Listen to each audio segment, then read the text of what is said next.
Hello everybody, welcome back to another video. Today I have a mixing project that I need to finish, so I wanted to take the opportunity to talk about one of the fundamental ideas in mixing.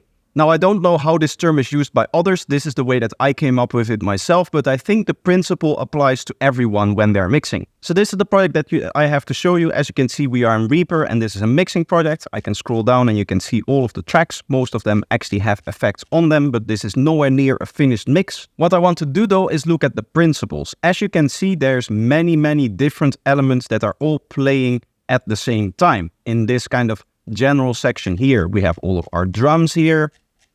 We have our two bass lines that are layered. We have a lot of sequences. We have some one-shots in here. Other than that, there's this atmosphere that is kind of fading out into this section. There's this downlifter here, which helps add energy to the impact here. The impact being the part where the kick transient hits again right after the fill. And all of these elements are essentially layered on top of each other. But when it comes to audio, there's only so much space that we have to work with. There's the physical limitations of just the file being full, but also the psychological limitations of being able to perceive only so many elements at the same time. When we're actually listening to music and we're trying to dance to it, we tend to listen to it very analytically. Even when you're not a music producer, the people that are listening to music can hear when the sound is being muffled or is off. Overall, we can just detect when sounds don't really work in the mix, even if we're not technically inclined or producers in that way. So when it comes to mixing, what you're essentially trying to do is carve out the spaces for all of the elements to sit in. And you carve these spaces out of your other elements.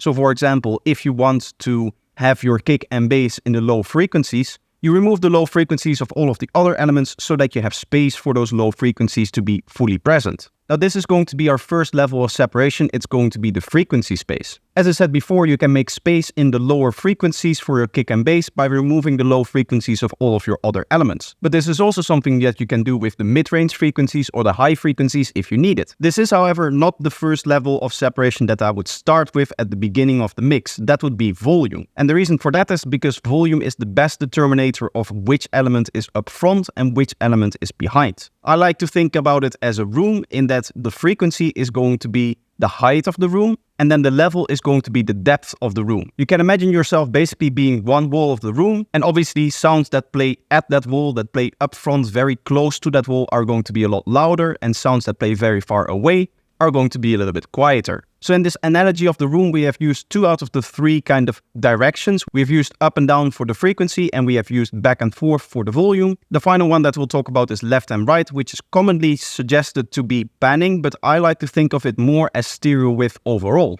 I think this is the level of separation that people neglect the most out of the 4 different ones, and it's because it's generally speaking on many systems the hardest to hear. If your speaker positions are a little bit off, or you're listening to something on the phone or any other system that is mono, then obviously you're not going to be able to hear it. Even with frequency responses and volume responses, it is true that a lot of tuning and a lot of setup needs to be done in order for you to properly hear the frequency response or even volumes, but at least differences in volumes and frequency are very easy to catch on even on a system that is not very optimal. So those are the 3 main levels of separation when it comes to mixing, but the title of this video is 4 levels, and I said 4 levels in the beginning, so what is the 4th? Well, it is time. As we said before, we are looking into this section, and all of these elements are kind of placed on top of each other, layered on top of each other, and interacting with each other.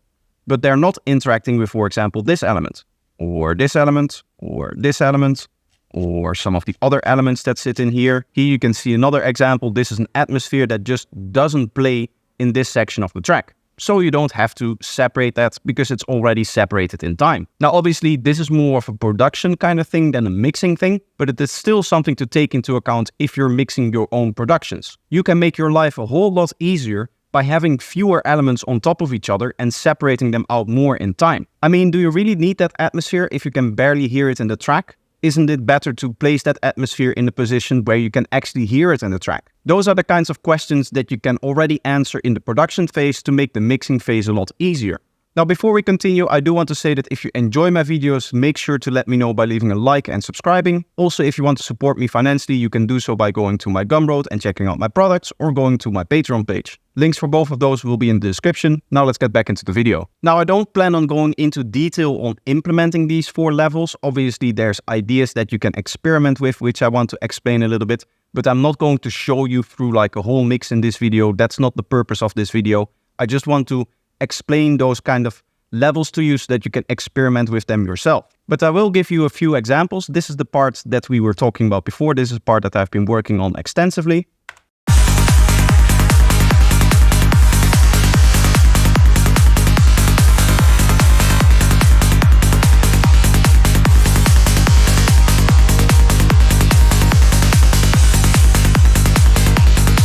And let's just go through some of the elements.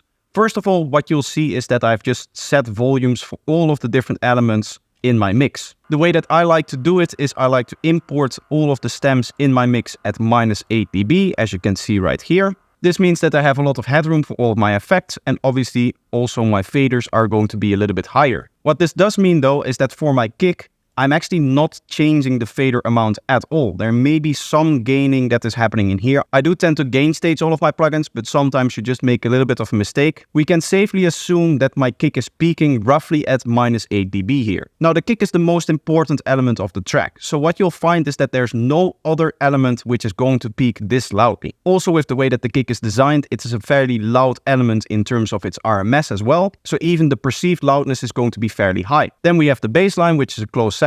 I think this is 1.5 dB below it, yes. Then what we'll find is that the drums are a little bit lower still. This is at -4 dB roughly. And then below that we have all of the leads. So you can see these obviously range depending on the kind of sound that it is. And since I'm still working on this mix, these will probably not be the final values, but you can get a rough idea of how I'm using volume to separate the most important element from the lesser important elements. Then if we look into individual one-shots, we'll probably find that they're lower still. And then if we go into atmospheres and effects, we'll find that there is even lower volumes down here. When it comes to the vocals, I like to think of them as very, very important element, especially the ones that are used to tell a story. So those are going to be relatively high volume, as you can see here, roughly as high as the drums. But for vocals, the perceived loudness is actually going to be louder as drums obviously are very dynamic. Now I can dive a little bit into the individual EQing. For example, let's see if we can find an EQ in here. What you'll essentially see is that I'm using this EQ to carve a little bit of space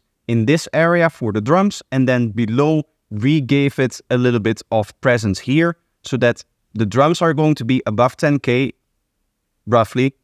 And then below 10K, I'm giving a little bit more space to the synth than that it previously had in the production. Here you can see the same thing, but I also decided to remove some low frequencies because there was maybe some rumble that I didn't want to clash with the kick and the bass. You can see that there's this one harmonic in here that I decided to remove. But you can essentially see that this is a very good example of putting a sound into a frequency space. The final thing that you'll find is that I'm usually using some kind of stereo spreader or general imager to change the overall stereo field of the sound. In this case, we're using M stereo spread, and you can see I'm generating a little bit of stereo and then I'm turning down the overall width as well. I could try to sit here and try to explain the exact settings as I said before, but this is really, again, it's something that you just have to listen to and you have to put in the space. Obviously, it's going to depend from the starting material what these settings are going to be. But overall, you just have to think critically on what the stereo field needs to do in terms of the width for each of the elements, and then apply that to the actual stereo field with a plugin like this or any other imager plugin.